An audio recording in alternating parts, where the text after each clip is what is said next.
How's it going, everyone? It's been a few months.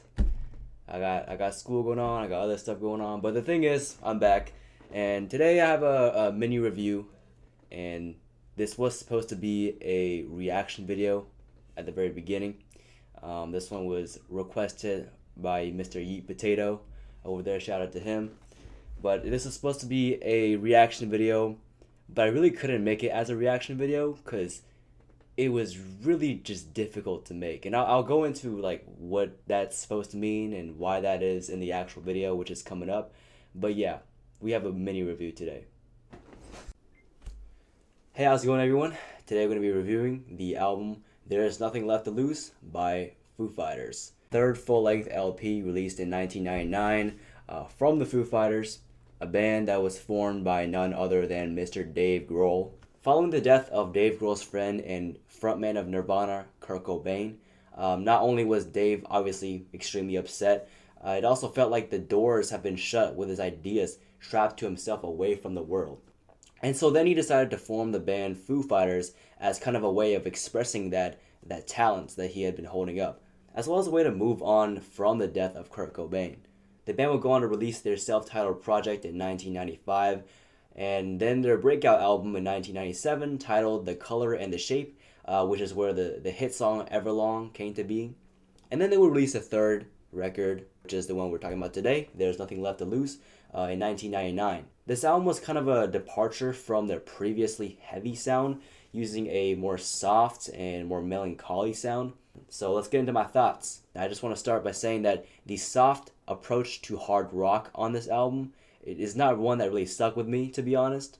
All the instrumentation here kind of just blends and blurs together and just creates a huge clump of sound that's just being thrown at me, and I just didn't know what to make of it. Even though this new style was kind of lacking, it doesn't mean that this album has no hard hitter either. Songs like the intro track, Stacked Actors, and the song Generator have a great guitar playing section and very clean drumming that progresses the album forward.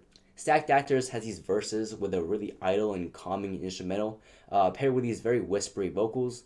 But on the other hand, the chorus is very different, which has these really heavy and distorted guitar playing, pairing with vocals that are like reminiscent of Dave's former band. I also enjoyed the lyrics on this album quite a bit. They talked about many different things, like putting on a mask to fit into the society, relationships, heartbreaks, and growth.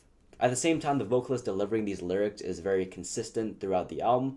For example, the hit song Learn to Fly has these very infectious chorus and a hook. Although instrumentally it is kind of lacking, the song is just so singable, and that's kind of the reason why it's a hit.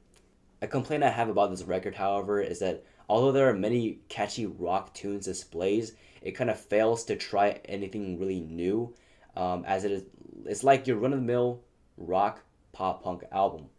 I would really love to see something with much more versatility in, say, the range of instrumentals as well as the vocal. The only song that does something somewhat unique here is Generator, which starts with like a talk box sounding instrumental added. I still think the addition of like this sound is really like extra and goofy as freak.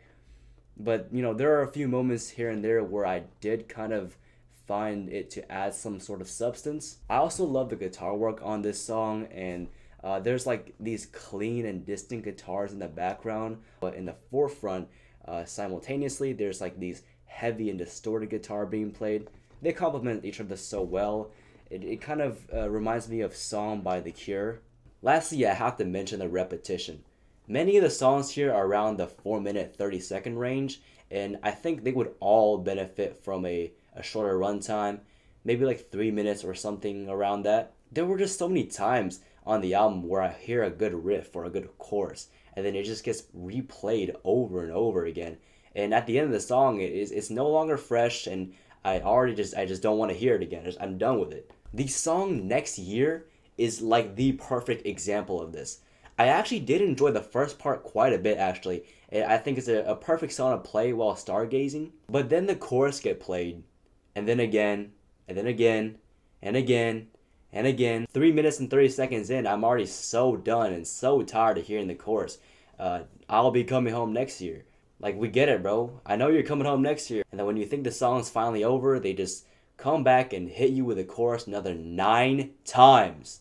9 times. And, you know, I just couldn't believe it. And that's kind of a pattern here. A lot of the songs that start out really exciting or like beautiful, and by the end they just like lose all of that charm.